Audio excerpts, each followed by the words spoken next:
restart this. Good morning, everybody on YouTube that may never see this. All of us, one plays, one views. And do it. I got all caught up publishing and then, didn't. We'll get it. We'll get there. We'll get there. Good morning. No, wait, that's not how we start. Okay, we can do this. Good morning. Good morning. Hey, it's Wednesday again. I know. We're so excited to be here. I'm Naomi. I'm Liz, and we're the Run Galloway girls. And we're so excited to be here today. We have a big episode for you. Man, we have a lot of stuff to talk about because we just do. Yeah. We just do. We're going to talk about 400s. We're going to talk about the Magic Mile. Yes. We're going to talk about HRV data. We're going to talk about an episode of Tina Mears' podcast that changed my life. Yeah. We're going to talk about Stacey Sims. Yes. We're going to talk about food. We're going to talk about a lot of stuff. We got a lot of stuff to cover. We're going to talk about our hobo friend, Ken. Yeah. Yeah. It's a lot. We got a lot to cover. We'll see if we get through it all. So let's just jump on in. Yeah. Should we dive in with, what do you want to start with? Our Magic Mile, our training this week?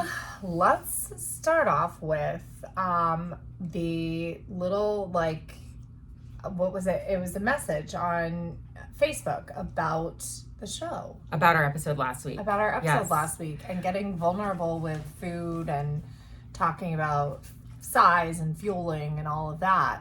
Yes. So last week, episode 29, go back and listen if you haven't, we talked about, basically, we talked about Lauren Fleshman's book a bit and the importance of fueling and the low energy availability that a huge majority of female athletes suffer from because they're not eating enough. And so we got a message from a listener who her daughter just started running with her. Her daughter is 24 and her daughter has already these, built-in bad habits around food. Obsessing about calories, all of those bad habits. Oh my gosh. And let me tell you, these things are learned.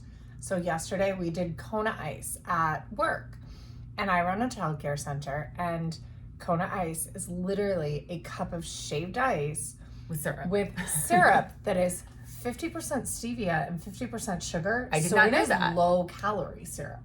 It is 30 It doesn't taste like stevia. Of sugar. It's because it's half and half. 30 calories of sugar per tablespoon, which is most syrups tablespoon wise are 60, 90 to 120, right? So it's really low cal. And I actually had to do a whole bunch of research to get okay with the whole stevia in children thing because I was like, oh God. Yeah, how much is too much? Right. And what it turns out is in even moderate amounts, stevia is safe. It's a great inclusive option, and that's actually one of the reasons we do Kona Ice is it's super inclusive for kids with allergies. The only issues are the tiny bit of stevia and the coloring. Okay, both of those things on the scale of everything, pretty low, and you can negate the coloring thing because they have. Anyway, so it's super inclusive. Excuse me, they even have sugar-free options behind the counter. Anyway, long story long, a child in first grade said, she was there to pick up her brother. And I was like, would you like a rainbow cone of ice? Kona Ice. Sorry, the kids call it cone of ice. It's so cute. I was like, would you like one? She goes, oh, good. It's my cheat day. What? Yeah. Oh, yeah. What? Like 6 years old. It's 7. But yeah. Still. Oh my gosh. That breaks my heart. Oh my gosh. And I was like, why is it even a concept in this kid's mind? Exactly. So as adults, we have to be super careful about what we say about food. What we say about what we say about our bodies, what we say about the morality of food, because it comes down to this: food does not have any morals. Food is just food. Right. There is no moral value on food. Food. There's no food that's inherently bad. So this is going to jump into that life-changing podcast episode, but sorry, you were already. Oh yeah, no, I was just talking going to about the talk about the listener, and that basically the feedback that we got was just that was keep talking about food, and that, you know, it's also really helpful in her household. It was helpful for someone who's an outside voice that wasn't mom being like, you got to continue eating calories, you need calories, blah blah blah, because, you know, to a young person it's like, well, I don't want to listen to my mom's advice, but, you know, the experts, please listen to the experts. We're not the experts, but we're listening to the experts. We are. And you know what? The episode of Swap last week, Some Work All Play, episode 157? Yeah, 157 I think was last week. They talk about how calorie burns are incredibly wrong on most like machines and most estimations. And you know what? We are not machines. We are bodies. And so you cannot calculate calorie burns because it is not calories in, calories out. Right. Sorry, not a formula that works. It is important, and this is actually going to go to episode 159 of the Tina Muir Running for Real podcast. Although as soon as you press play, she's going to say, welcome to episode 158. It is with a doctor, will you look it up? Dr. Jennifer, I think it's Giuliani, anyway, she talks about how you have to just honor the body that you have, move it joyfully, fuel it well, and just get okay. Accept your body at the size that it's at. Because the other thing is that happens, and she's an eating disorder specialist, this doctor, when you restrict calories, your body is super smart. And do you want to know what it does? It slows your metabolism down. I just pulled up Dr. Jennifer Gaudiani. Gaudiani, that's it. Gaudiani. Celebrate Body Diversity is the episode. So basically what happens when you restrict calories, your body will then go, oh cool, we're in a famine right now, so I'm going to slow your metabolism down. And then once food becomes available, I'm going to store some more. Because last time we were in a famine, it was hard. So this dieting cycle, diets do not work ever, period, for anyone. Because this dieting cycle is just going to help you store more fat in the future. And guess what? You also can't survive in a calorie restricted state. In a low energy availability state, you cannot survive. Because eventually your systems will start shutting down. You're going to get injured, and especially as a runner. So accept your body as it is. Move it joyfully the way you want to move it. Build strength. Add to your life. Fuel it well. Don't take away from it. Stop trying to shrink. Yeah. And celebrate. You do not have to take up less space. Celebrate what your body can do. And if you restrict calories, your body will be doing less. Mm-hmm. Just celebrate that, you know, you are doing your long runs, you're doing your workouts, whatever you're doing, your body will not be able to do those on less calories. Now, that also doesn't mean binging and eating everything just because you want to all the time. So there's relationships with food that you can work on. But if you had to go one way over the other, I would definitely say go the way of the binge. Go the overeating method. Like go the I snacked a little bit more, but you know what? I'm pretty happy about it. Like because it tasted good. Yeah. Like don't go the way of I'm not going to have that because I'm worried it might X, Y, and Z. No, more is not worse in running. Like as a runner, eat enough always, to quote Megan McDavid, eat enough always. And err on the side of more. And sometimes eat too much, sometimes eat not enough, never. Exactly. It's really you know, and especially as you start off in this journey, like, you know, our friend here, Brandy's daughter, who's starting off running and jeffing and, you know, err on the side of more. And let's be honest when it comes to when you first start, when you are in the space where you're thinking that you want to shrink your body. And that is a place that we've all been, right? You want to be smaller, you want to be lighter so you can be faster or whatever. We've all been there. We have been there, and maybe you haven't. There is a small window of time where you are going to be smaller and running well. that window of time is very small. It's going to close. And it's very small. Abruptly. And it doesn't last for, like, you can kind of extend it for, you know, a period of time, depending on how good you are at walking a line. But I got to tell you, it doesn't feel good. It doesn't, as someone who ran there for years, there's a lot of anxious feelings when you are living there. You literally, your body literally feels more anxiety than if it was fueled properly. Even if you're not sick. I was cold all the time. That was something that was really noticeable, that I was cold if I wasn't working out. Like, if I was out running, I was fine, but other times I was cold. I had a very low resting heart rate. If I got up to walk down the hall, it would immediately almost double. So I was going from like 50 to 100. That's a sign not of like being really fit and having a resting heart rate, but that my body has slowed my heart rate to conserve energy. So even though I was fine during workouts, when I got up to like just do something very normal, my body was like, oh crap, this is a workout. So again, you have to think about what is that doing to your whole endocrine system, right, with your adrenal glands and cortisol. Like that's what it gets to, is like the cortisol that your body is. So running produces cortisol. It's the stress hormone. It's the belly fat hormone. And stress is good. It's the fight or flight hormone. Of stress is good. Right. It's the fight or flight hormone. But low energy and not eating enough increases the cortisol and does not let your body recover from. And so that's what, when you're talking about your body is in a state of anxiety, it's because it's got more cortisol than it should have. So then you're not going to sleep as well because of all of this. So you've got have low energy and low recovery. And rest is not for weak. Rest is for everybody. Everybody deserves rest. Everybody has earned rest. Everybody has, rest is an important part of the growth. It's like equation. The key that, the growth equation is stress plus rest equals growth. Right. So, and that's Brad Stulberg and Steve Magnus. That's their growth equation.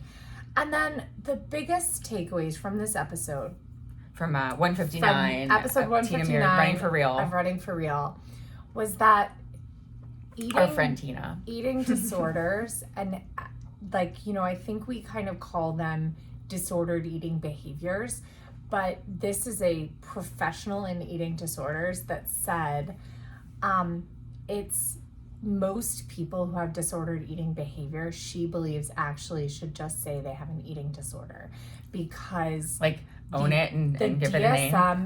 Own it, give it a name, and get some help for it. Right. Because the DSM-5 classifies anorexia as including that skeletal body, and says that atypical anorexia is not having that skeletal body. And what she's found in practice is that atypical anorexia is actually much more prevalent than you would believe. Right. And that most people with eating disorders are not in that skeletal body. And guess what? You are sick enough. You are sick enough if you are focusing on calories and stressing out about food, and you have any bit of anxiety or any bit of worry or any bit of hate about your body, you are sick enough to get help and to change it. You don't have to wait. It's like being an alcoholic. Right. You don't have to wait until you're sleeping on the street because you lost your home and lost your job and you're trying to everything to just get a drop of booze. That's not, you don't have to get there to get help. Right. You can get help when you realize that it's controlling too much of your life, or it's controlling any part of your life. Yeah, right, exactly. When it's the thing that you're, you get home and think about, or you can't, function without. That's what a friend of mine actually said. She stopped drinking, and I never would have thought she had a problem. She goes, I read this book about alcohol and women, and she was like, I realized that I was living it's not that she was drinking first thing in the morning or anything, but she was always thinking about when she was going to get to drink. Right. Living for that drink. Right. As soon as she walks in the door at home. When she cut it out, she's like, now it has no power over me. She's like, will I ever drink again? She's like, I don't know. Do I, like, now am I happy that I don't because it doesn't have any power? Yep. And I think that's the issue with food. Drinking, it's easy. You just, I mean, it's not easy because alcohol and addiction is a disease. But you eliminate something, you avoid situations Right. where it's there, and right. But we all have to eat. We have to keep So eating. we have to eat. So you have to change your relationship with food, and it starts with loving your body as it is and honoring it as it is and being accepting of it as it is. You know, Brian has actually, you know, said some negative things about his body recently, and I'm like, but I love you, and I love you exactly as you are. Now, I don't know if it's helpful or not, but I was like, if you really don't like this aspect, he's carrying a little bit of extra body fat. I was like, if you really don't like this aspect of your body, because he's a mountain biker, he does a lot of physical activity. I was like, you could add these different physical activities to build muscle that might in turn like burn those fat stores. But like, that's the only thing you can do. You can't eat less dinner. Like, that's not the answer. Like, you know, we don't, Right. we have Look for complementary, you know, behaviors, not movements. not taking away. Really, it's adding and not taking away. Exactly. Add the strength training. Add something that's going to build muscle. We've started adding some strength training. Yeah. I mean, it's not a lot, but and it's not to build. It's not because of our size or anything like that. It's because we are aging. Yes. Because our bones need it. it. It's to complement our running. And it is to keep us strong so we can run. Complement our running. Yeah. And it's to, you know, it's almost in plate. Like, well, I mean, I was actually thinking about this. We haven't talked about this, but I'm like, man, if I get pregnant and like if you do a running plan while I'm pregnant, then like we're gonna be in these different spaces if you do a real training plan, right? Right. And I was like, oh, I'm like racking my brain. I'm like, I know I'm gonna try to run through pregnancy. Hopefully that'll work. But I was like, ooh, maybe I can convince Naomi to do a weightlifting program while I'm pregnant, and we'll just do the same thing while I'm pregnant. And then every pound I gain, we'll put a weight vest on you. So like you'll do all the same lifting as me, but you also have to gain with the weight vest. Yeah. So then you'll be like badass strong, and like, but it'll be totally different. We'll like run like, it'll be like 9 miles a week, but we'll like we'll go into the gym and we'll get swole. Yeah, no, I know. I was thinking too about how, because it was really hard to watch you continue to progress and then go crush CIM in 2019 when I, you know, had gotten my goal of getting pregnant, was pregnant and unable to, you know, to go on that journey with you. And so that was really hard. But so we'll have to see how that all progresses with the same thing. Whereas like I may be in a position where I'm like, oh, I'm going to go, you know, keep going this direction and maybe get a PR in the marathon. I'm not going to be ready to BQ yet, but I'll be maybe I can get closer to my PR in the marathon, and it would be hard to not do that together. I know. We'll have to. Well, but I think we said last week, you know, we bought a Peloton. So although I was so mad yesterday because the delivery thing, like it got damaged and then they returned it and I had to start over, and so by next week. But I was so mad. So next time just go directly through Peloton. Don't use Amazon, even though they say that they not sponsored. No. Like I was like so mad. Yeah. But at least now we've got don't drop a Peloton. I mean, because I was thinking about that last night as I'm building Sarah's plan. So I built out a 10K plan for Sarah and Lauren, and then we'll get to Lauren's question next. Yeah. So I built that out last night, and I was like, man, it'll be so sad, like, if we do stuff different. I was like, it's okay, I'm going to be able to catch up. But then I was thinking about weight training when Brian, like, and you had mentioned doing weight training on our run the other day, so that was, like, floating around my ADHD brain. And I'm like, man, we could do a weightlifting program, and we could still get some running in, but it could be, like, a complete like different cycle that coming back into running, we could really just like explode, kind of come like back with strength, almost a little bit, like Megan's time off with her heart condition and then having pregnancy. a baby. And now she's coming in and crushing bitches. Yeah. Oh my God. And winning races. And she just got so much more ahead of her because she's just coming back at 6 months. I know, and it's incredible.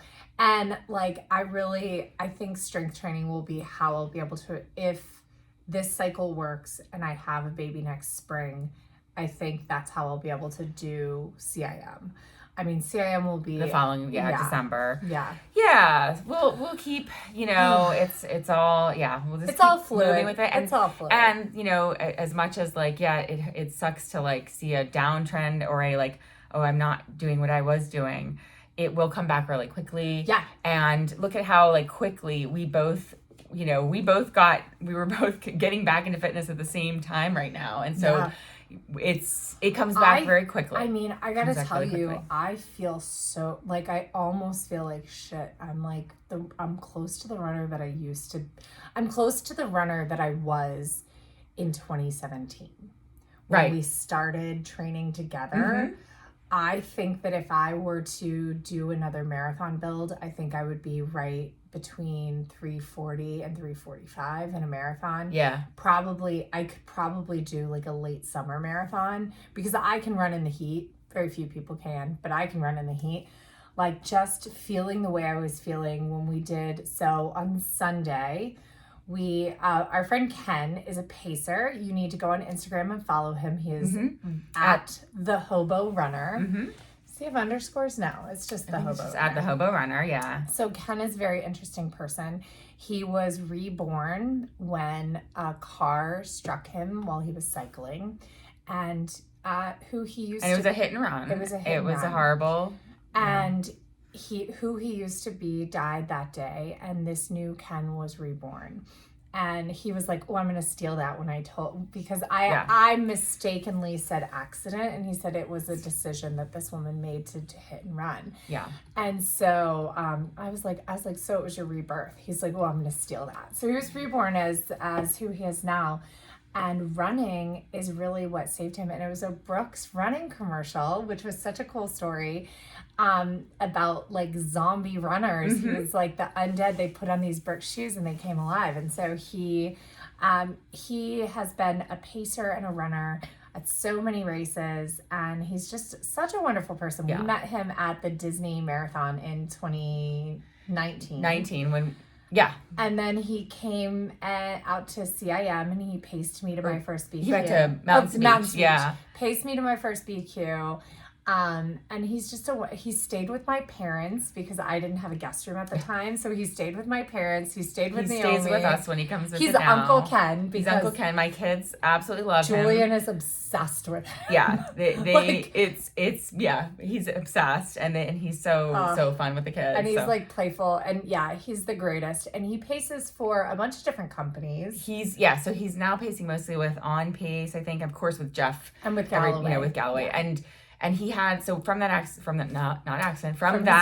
crash, he had, traumatic brain injury that he has battled. So it's incredible to see how far he's come, because he was at the time, he was sleeping, 18 hours a day. It was, he was broken. He was very broken physically. And so like, anyway. So he was here this weekend because he paced on Saturday. And so on Sunday we went out for a run because he is doing and I'm going to put a little asterisk here because I think it's ridiculous, a run streak. He's at day 2,600 and something. Run streaks are something that I'm not necessarily in support of, especially if you are training for races. Ken has figured out, no, Ken does not have a full-time career, so this is a very different He's a different person, too. Like, he's physically capable of going and doing so like, a couple weeks ago, he did a 3:30 pace group on Saturday. He ended up only with one runner because it was too hot, Martha's Vineyard. And then on Sunday, he paced Cleveland. He was like happy to have the 4:10 group because it was a break for him. So if he can go run a 3:30 on Saturday and it's 4:10 on Sunday, he's a different kind of beast. And so he is doing a 5 miles of joyful movement streak, but one of those miles has to be a straight run. With no intervals.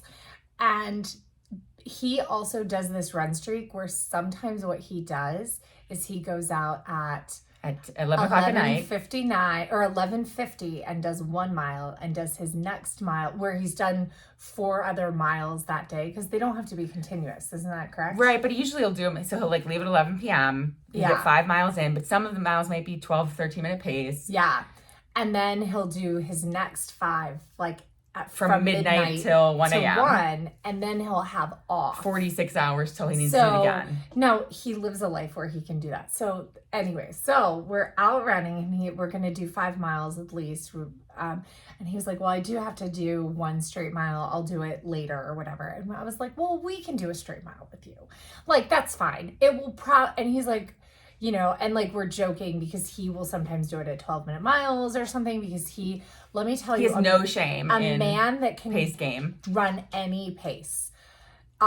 He really has like a full range. Yeah, and his has PR is no problem. like a 250 something. It's just sub 3, I think, or is it just over 3? No, it's just over 3. Yeah, he's still training. So he can. So he can run obviously in the 6s, and then he doesn't care. He'll run in the 13, 14, 15 minute range too. And so I was like, well, I'm going to tell you, it's going to be 7. It's probably going to be 7:45 because my legs don't know how to run slower than that. Like, that is seriously a problem that I have. And there was a time where I was starting to get to the problem where, like, my legs didn't know how to run slower than, like, 6:55, and I think I'm getting close there. Anyway, so we go out, and we're, like, looking, and, like, let me tell you, I think I've done a straight mile, like, never. Yeah. Right? Like, I always like my walk breaks. In your life. So we started out, and we were a little quick. And so we slowed down to that probably 7:45 because it was averaging 7:38 on our watches, probably to that 7:45 run pace within a quarter mile.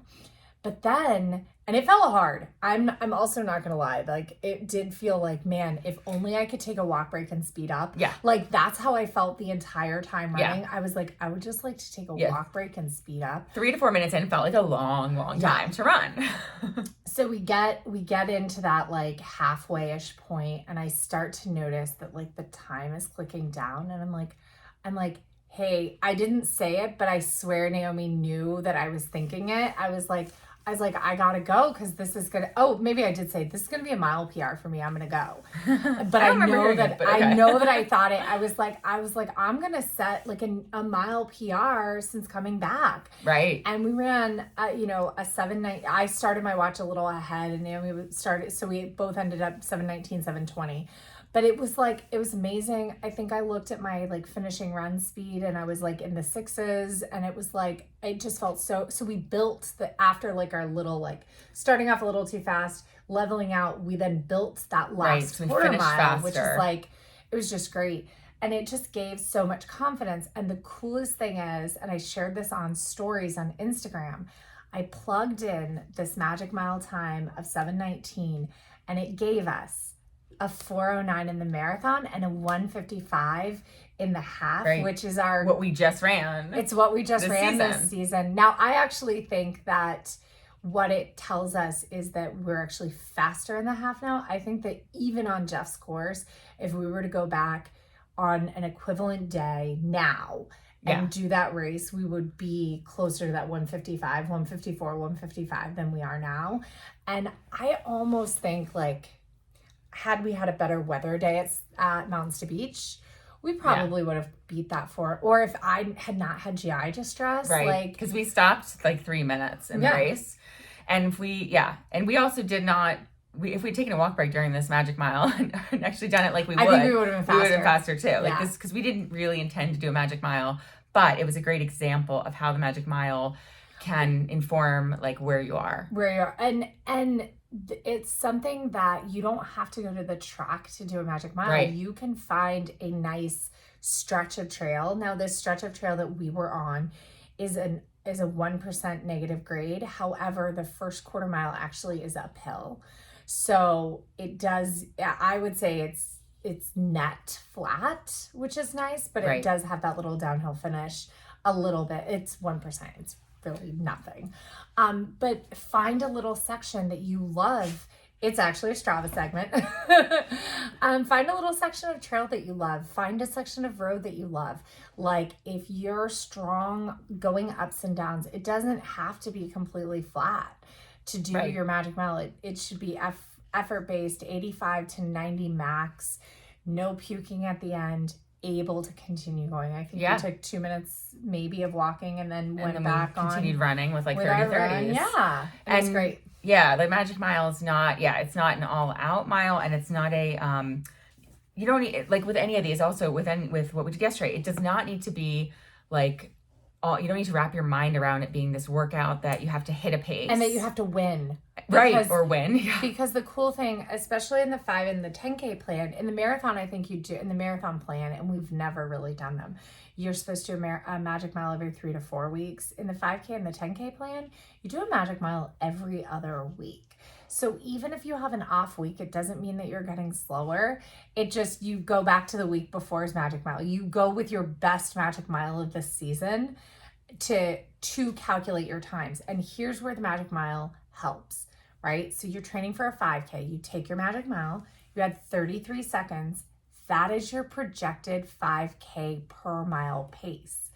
And then, so yesterday we decided to do 400s off the 5K, 10K plan.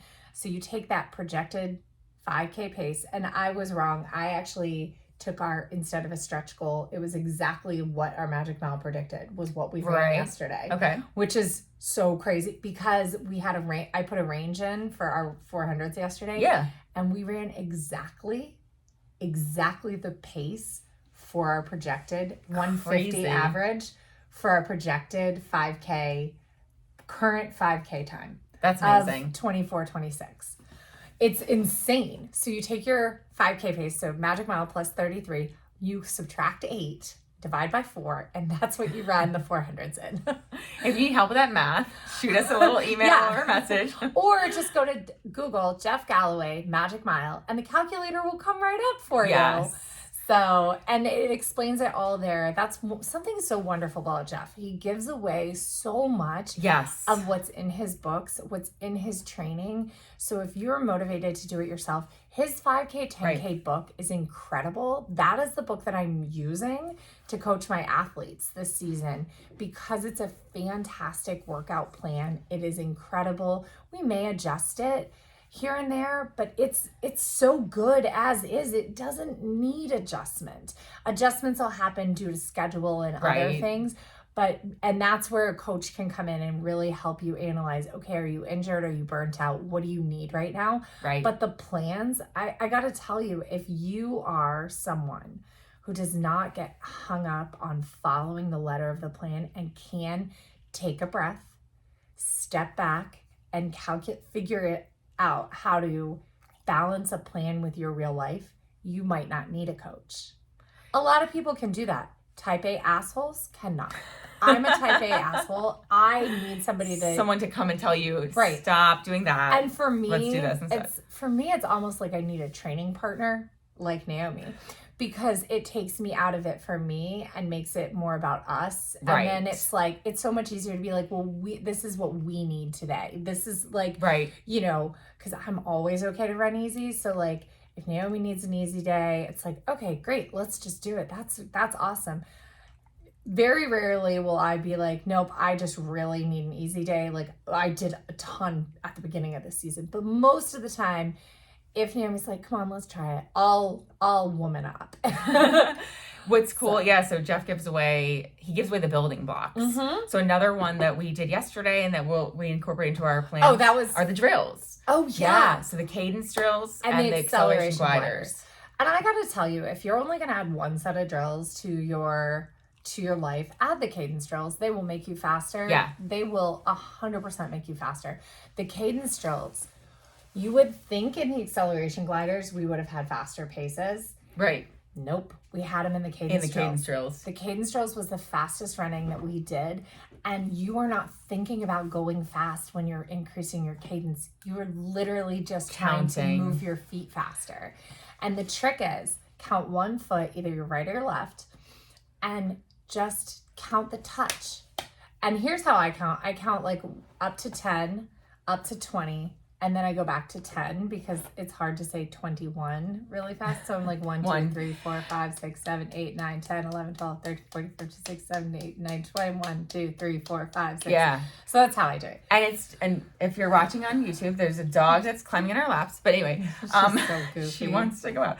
But it's count, and it's concentrating on like your on toes rather than, full foot landing, obviously. Yeah, So it's a great way to get up on your toes. And kind of keeping your feet under you instead of in front of you. So that's how the cadence drill keeping can your feet improve. close, keeping your leg, keeping that forward your stride, lean. right, and keeping your stride short. Like that's what I think about is keeping my Yeah. stride short instead of, I don't want to overstride. Right. You can't quicken your cadence if you're stretching in front of you. Mm-hmm. So if you slightly lean forward and just keep your feet under and kind of pulling back, that's how it improves your running form. And Jeff actually, and I shared this in Instagram stories, he has a blog post on his website that says the one drill to make you a faster runner, cadence drills. Yeah. So if you're throwing 4 to 6 cadence drills at the beginning of your workout, beginning of all your runs or just your workouts, so twice a week, and then you're throwing, so you don't need to do them on long run days, and then you're throwing like 6 30-second strides in the last third of your run or workout, you will become a faster runner. Period. End of story. Like, you just will. Yeah. And so we're literally talking about 12 minutes of your entire run. So that is half if you're only doing a 30-minute run. Right. But I mean, really, you could even structure it. If you're going out for a 30-minute run, you could do maybe 5 15-30s, do your cadence drills, and then just chill out for 10 minutes and then do your strides. And the whole run could be 30-30s except for your little 15-30 warm up. Yeah. And there you go. Yeah, absolutely. So fun. But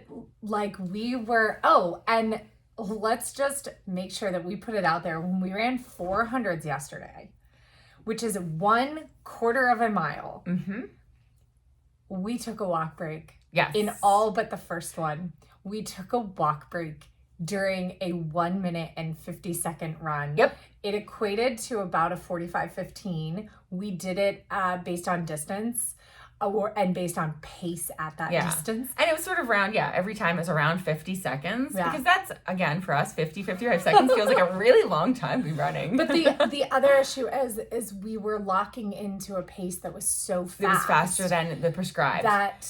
And here's the problem with that. It's not that we weren't capable of running faster than the prescribed, but running faster than the prescribed could open up for injuries to develop or fatigue that is harder to come back from later. Yes. Running your prescribed paces will make you faster. So you have to almost take a breath and zoom out. You run where you are now, and then all of a sudden you will be faster in that magic mile, and your prescribed paces will get faster. Yeah, and if you're doing the 5K, 10K plans and you've got 2 workouts a week plus a long run, so Tuesday and Thursday for us, or Monday and Wednesday, whatever your workout days are, you really don't want to win those workouts. Yeah. You do not want to go beyond what your prescribed paces are. You want to make small, because what'll happen is when you're winning those workouts, you may take 2 steps forward, or you may take a big giant step forward, but you may end up taking 2 steps backwards instead of taking these tiny centimeters forward that just stay. You're just kind of inching. It's tortoise in the hare. Right. You want to be the tortoise. You want to make this slow, steady, measurable improvement over time versus these big leaps that then leave you injured for weeks and months. Yeah, and what's good we had, this is the first workout of the plan. We had 7 of those repeats. Yeah. And that's enough to where if you screw up and we were starting to realize we're running 6:55, not 7:30 or 7:20. It's, you're not going to be able to hit 7 of them in a row or 12 of them in a row when we get further in the plan. So it was a good way for us to say, let's be conscious here and slow them down. And if your running speed, because this is something that happens to us a lot, our running speed kind of won't let us slow it down. Some people do not have this problem and they can run all different speeds. Sometimes what happens to me is if I lock into a running speed early in a workout, I can't get back to my 740, or 720 or whatever. My legs are no, this is speed right now. And so that's where walk breaks help me so much. And I think that they can help a lot of people with that because, I mean, I really am able to run like with my good long distance running form at these really fast paces, which I mean, if I was, God, sometimes I think if I was 10 years younger, when I like developed this, I I know, probably right? could be pretty good. I know. I think about that too sometimes. That like, man, I'm aging out of the the ability to like hit the paces that I could probably have the potential for when we do something like yesterday, and it feels so good to run so fast. But I just, you know what? We just need to remember that there are 45 and 50-year-old runners who are crushing the world. Yeah. And we can do age adjusted, but I still think we have PRs in our future. Mm-hmm. That's the other benefit is like our PRs aren't actually that fast. So I do think we have lifetime PRs in our future. I think so. And plus we have the wisdom now with our age. We like have experienced and been there, and now we know like what we're out for, which is like the joy of the sport. Exactly. And the process of it. And that was why I was thinking about like, man, if I get pregnant, like, wouldn't it be fun? Like, cause we've been talking about like, oh, I'll just bike next to the long runs. And then I'm like, what if I can just convince Naomi to do like this thing that I can do as a pregnant person the whole time? Like, I was like, we can go lift.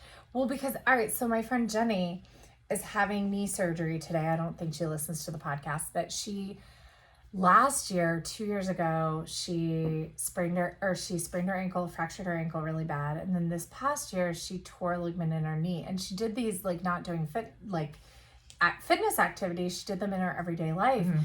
And I was like, well, you should, like, before knee surgery, I was like, you should really get into physical therapy and get really strong, best shape of your life heading into surgery. It'll make recovery better. And she didn't, because, you know, life is in the way. Yeah. And her husband was like, yeah, I really want to get her a personal trainer. I was like, seriously, Steve, like, I'll train her. Like I need to just like get together with Jenny. She's awesome. Anyway. And I was like thinking about like, how would I train her to make sure that, because the other thing, she went to somebody else as a trainer and it was so hard that she didn't want to go back. And I was like, how do I start someone so that they develop not just a habit of like doing this, but like it feels motivating to start and to continue. Yeah. And like, I think that can be the hardest part, is it can feel so demotivating when it's hard. And the motivation is going to wax and wane. Like it is. There are days that you don't want to get up and do things. Right. But dedication, I heard this on Instagram, is getting up and doing it anyway.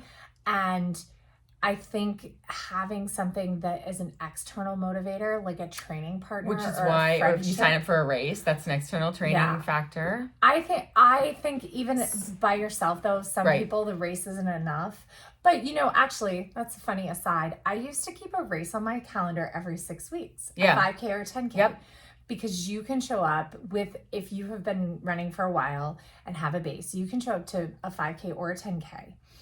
Kind of from nothing. If, like, let's say you've taken 6 weeks off, you can still show up on race day. Right. You still have and that complete background in it. Right. Mm-hmm. So after your first year of running, I would say, so this is what I did in years like 2 through 5 of running.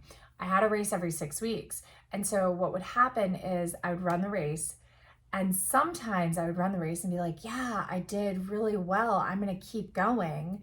Right. And sometimes I would take the 6 weeks off before the next race, and I would show up for the race and I'd be like, oh yeah, that reminds me, that was hard. Let me start training again.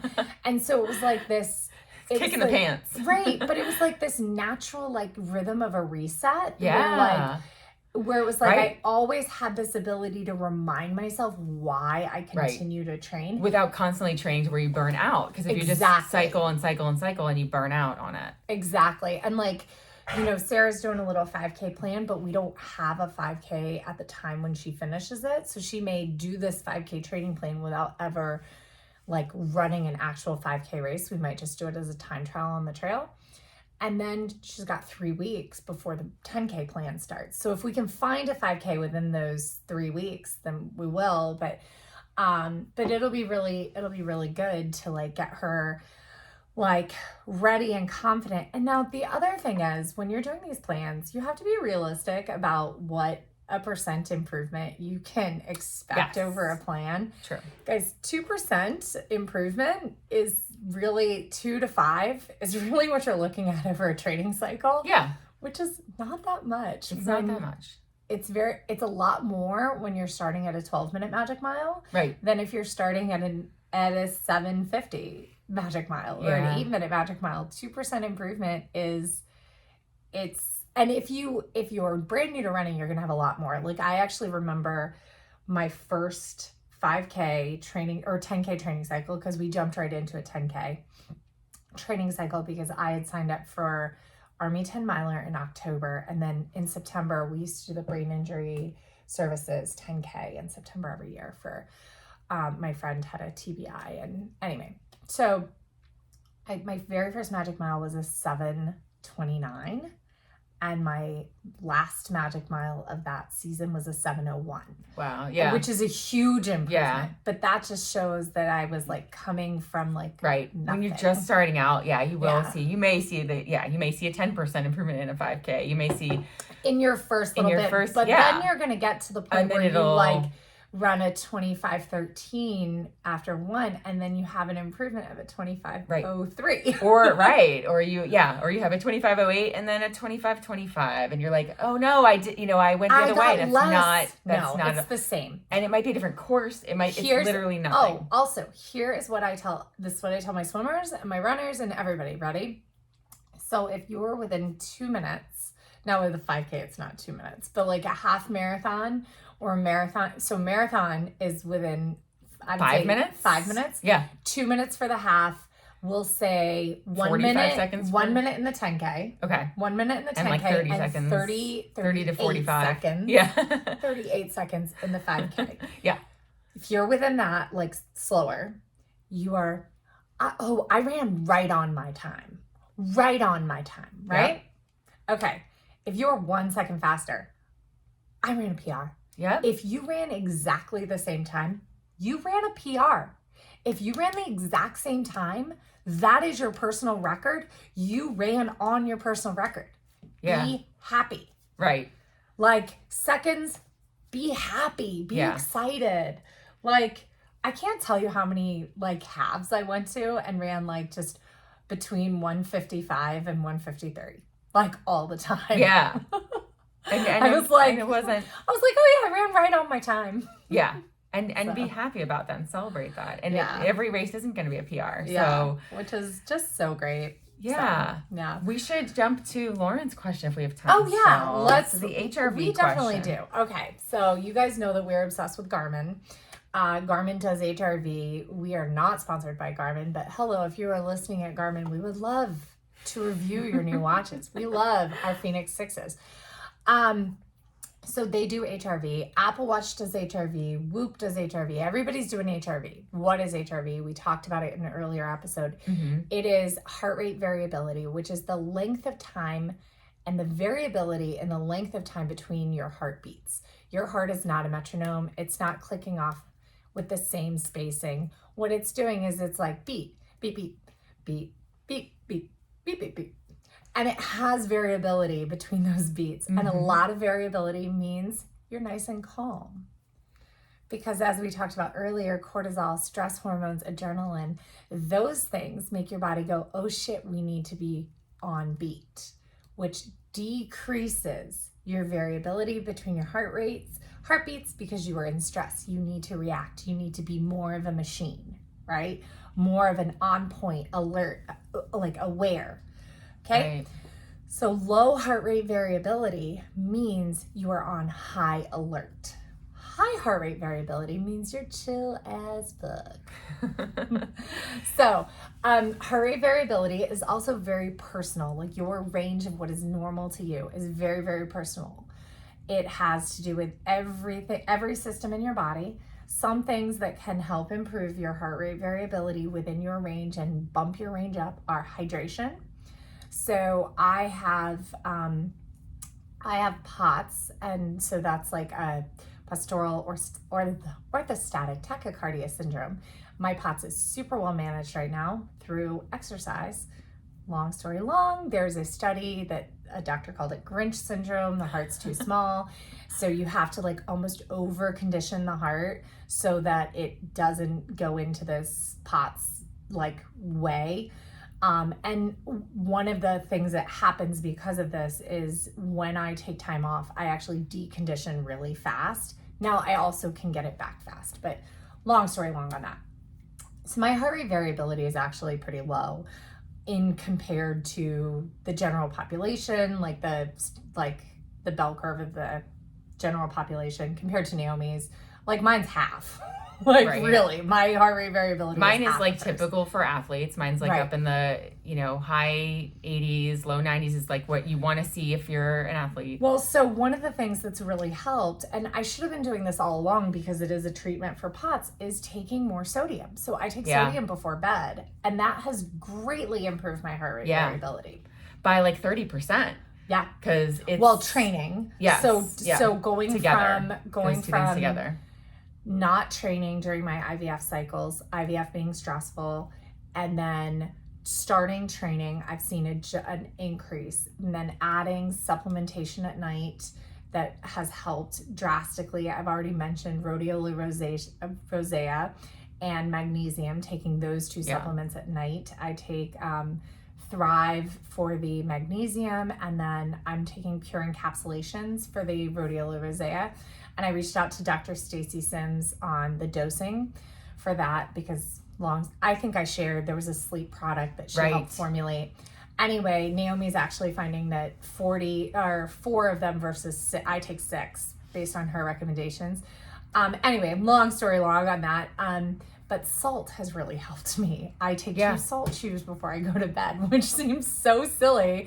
I'm like, popping salt chews. And then hydration can be another thing. And so the salt actually helps you retain hydration. Because remember, oh my gosh, actually, I got a tangent here afterwards. Remind me to tangent about water. About water, okay.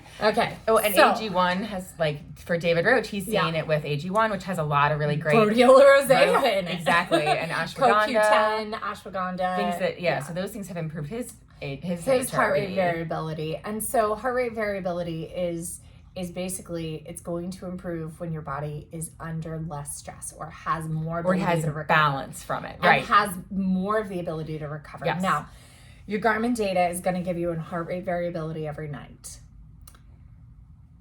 You should not stress over the single night number. You should look at your trends. And now it's also going to, in Garmin, it gives you kind of a trend and it keeps you within your window. What you need to look at is, are you jumping up and down and up and down and up and down, staying in your window? That's normal for you. Are you all of a sudden having trending 1, 2, 3 down, even though you're still within your range?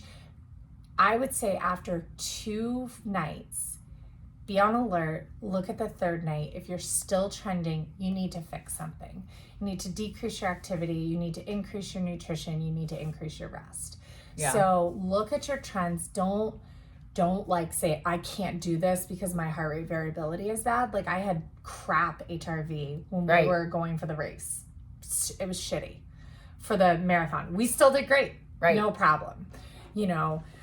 So, and it also, there can be a delay where you're seeing a downward trend like a day or two after a hard workout, or maybe the night of after your hard workout or your race, it skyrockets. Mine always does. Right. Skyrockets. My body is like, yeah, you worked out. Yeah. And then maybe 2 or 3 days later, it's down because I haven't necessarily gotten the full rest that I need. And mine, I typically see, which is what Lauren's question was related to, is with sleep. So when I'm, progressively getting less and less sleep. So that happened to me too with Mountains to Beach, because 3-4 nights in a row of 4, or maybe it wasn't 4, maybe it was 6 hours of sleep, but it was low quantity for me. And so it trended down. And so, Lauren's, her little guy is going through sleep regression. He's like 9 months old. And so her question was, do I use that to inform whether I should work out that day, whether I should run that day? And I think you don't necessarily make or break a decision on one night. Right. I would say look at a trend of 3 nights. The other thing is, I think that it is always okay, unless you start and you really feel sluggish, I think it's always okay to get a 30-minute in. I think that Right. in general, if you have a low HRV trend, you need to keep your runs to 30 minutes or less every other day. Like, you don't want to be going out there for at 45 minutes to an hour. All your systems in your body switch over from carbohydrate to fat, and that's a whole other like, oh shit, we're on the run. That's what your body thinks. At 30 minutes, your body's like, this is joyful movement. After 30 minutes, your body's like, oh shit, something's wrong. Also, heat is a big thing. Yeah. If you're like right now, if you're not running in the early morning or the later evening and you're running in the heat, you've got to remember that is a stressor on your body too. Adding, her little one has a sleep regression. Taking little ones out, even with a sunshade, strollers are hot inside them. They really, I would say try to keep your runs early, try to keep them short. If you're having having an HRV, downward trend, you may see after a couple of days it improves. Be intentional about possibly trying to go to bed a half hour earlier. Look at your caffeine intake. Are you because of the less sleep, are you taking in more caffeine? Does that then make it harder for you to get to bed at night? So kind of look at the whole balance. What little there. changes can you make? I know for me, days where I go into the office, like yesterday, are more detrimental to me. They're just more stressful days. Like the commute. We also run on those the commute, days. Right? The commute and the the in-person interaction. All of those things just are a lot for my brain, and so if there are little changes you can make where you go and take 15 minutes where it's get some quiet. Get off your screens, whatever it is that may help you too. So it may be other ways of rest. Something else that can improve HRV is meditation and there you deep go. breathing. And we love Garmin. Garmin has breathing exercises. There's one called breath work. There's relaxed and focused short. It's 6 minutes long. It is a great thing that you can add. I actually, because I'm a freaking multitasker, I will sometimes put it on in the car. I've done that. And so I'm focusing on my breath because it vibrates at you, so you don't have to look at it. Right. So I'll do it in the car, or I'll do it while I'm watching TV. So I'm literally focusing on my breath. I do tranquility when I watch TV because it's a different breath work thing. Anyway, I'm a big fan of breath work. It's supposed to help HRV, but the long story long of this is when you've got any metric telling you, ding, ding, ding, slow down, you're overdoing it, listen to that metric. That metric might be a feeling in your body. It might be a feeling in your brain. It might be a feeling in your gut. It might be HRV data. Right. It might be your sleep score on Garmin. Yeah, your body battery on Garmin. Your body battery. Listen to these things. Now, if they're saying, be on alert, and you feel good, maybe ignore them. Right. Some of those may not really be they may not be a reason to stop what you're doing, but listen to your body. And it's always okay. It's always okay to just walk easy for 30 minutes. Yeah. It's always okay to walk. Joyful movement outside is great for your body, even when you're tired, unless you're too tired to do it. If you're if you are on the couch, feeling exhausted and you're I'm so tired. I think even if I went for a walk, I'd be tired. Don't go. But if you're laying on the couch going, I think if I went for a walk, I'd feel better. I feel energized from it. Then it's safe to go. Pull yourself off and go. Yeah. Sometimes it's also, I think a walk will feel good, but I don't know. Start it. Right. And then be no, I'm turning back. That's okay. Yeah. So. It's okay also, yesterday, I know we both in the morning had said, oh, it'll be great to spin tonight, right? And I was all bummed that my Peloton didn't come. So I was texting my husband. He said, oh, well, don't forget, I got you a really nice bike. I'll get home early and you can go out for a ride. Aww. And I was like, okay. And then I get to work and things are just, I was like, you know what? Hey, honey, don't worry about coming home early. I'm already tired. I think today's going to be a day. And I was right in that call because when I got home, I was wiped, and so it was the right call, and I knew it. I said if I could get on a Peloton and spin easy, that's one thing, but if I'm going outside, I need to be alert. Yeah. I need to be, you can't go outside on a bike with clips and not be alert, especially at rush hour. And so I said, nope, it's okay to take the evening and just like chill. And what I did instead was I got my kids dinner, I got them bathed, I watched an episode of The Office instead. So like 20 minutes of just letting my mind calm down and my body calm down. I was really tired last night too. I kept thinking like, oh, I should go run on or ride the Peloton. And then I was like, and I even said to Brian, I was like, yeah, I was going to ride the Peloton today. And he's like, you still can. It was like 7:30. I was like, no, I'm too tired. Like, yeah, listen. So it's okay to be like, you know what? Plus, I knew that we had planned a 9:30. Yeah, today. We might ride today. So, but it's okay to rest. It's great for you. So yeah, it's definitely great for you. Rest is part of this equation. You don't have to earn your rest days. Right. Just like, I mean, if you need more rest days than what's in your plan, that's okay too. Yeah. You can always, like, these workouts are like when you have workouts, they're designed to get you closer to your goal, but you can always reevaluate your goal. And you will see overall improvement even if you're only doing, I mean, I know we say like a perfect workout, perfect plan executed is 80% max. Like you should never 100% your plan anyway. I would say you can expect improvement even if you only hit 40% of your plan. Yeah, you'll still see improvement. There are specific things that you should hit, like specific workouts, but if you don't hit all of them, it's not the end of the world. Yeah.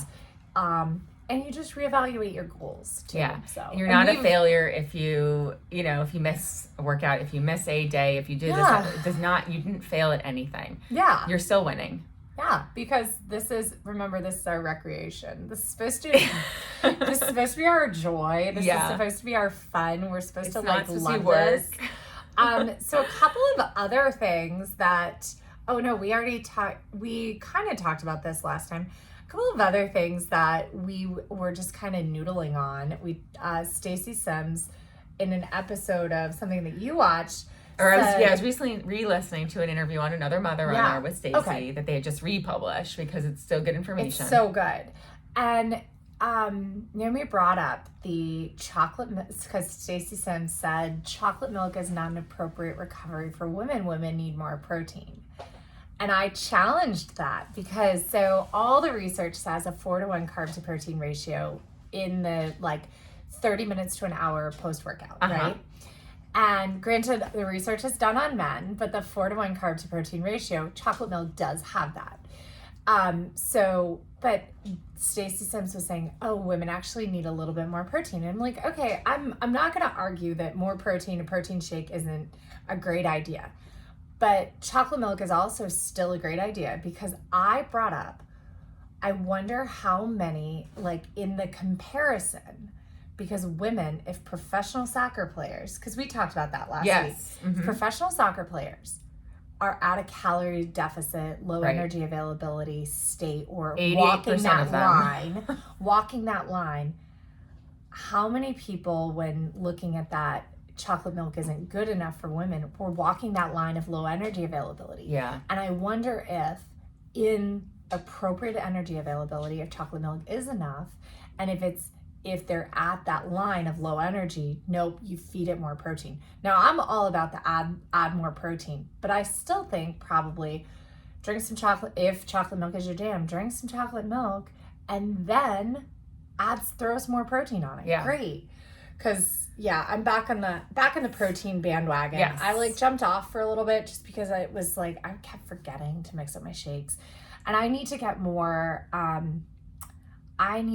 whey protein because I think I need to do one plant-based and one whey each day because the whey that I have is so light. It's so much easier to drink. Well, probably the whey also has more leucine than because pea protein does not have it. And so that's one thing Stacey was saying. Stacey Sims was saying that you need to, if you're doing vegan proteins, you also need to be supplementing with BCAAs to make sure you're getting all of your amino acids.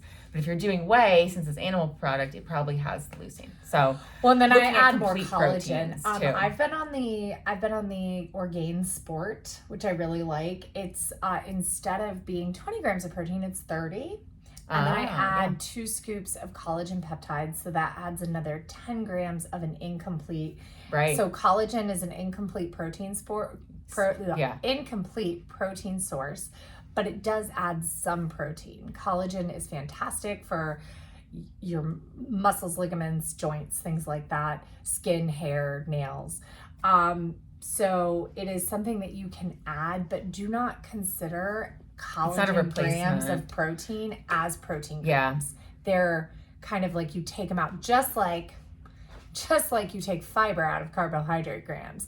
Carbohydrates, when you're calculating carbohydrates for, say, diets are horrible, but like when people go on low carb diets or diabetics, when you're saying, what is my net carbs, you actually take the total carbohydrate, subtract out the fiber, and then that's your net carbs. So same sort of thing, you're gonna take your total protein, you're gonna subtract out collagen, peptides, and then that's your net protein. So throw some more protein. Throw some protein. If you want to support the pod, you can shop Orgain. Code is CoachLiz30 for that. Other ways to support the pod is RunGallowayGirls.com/shop. beautycounter.com/RunGallowayGirls. We have new products launching, actually, and we should probably do maybe a little video live, but maybe do a little video live, like something to, get Beauty Counter out into the hands of people, especially like sunscreen. It's sun season happening, and all of that. And do we want to do anything else? Because we have a couple more reviews. Yeah, time-wise, so I think we probably better wrap it up. We do. We got to wrap it up.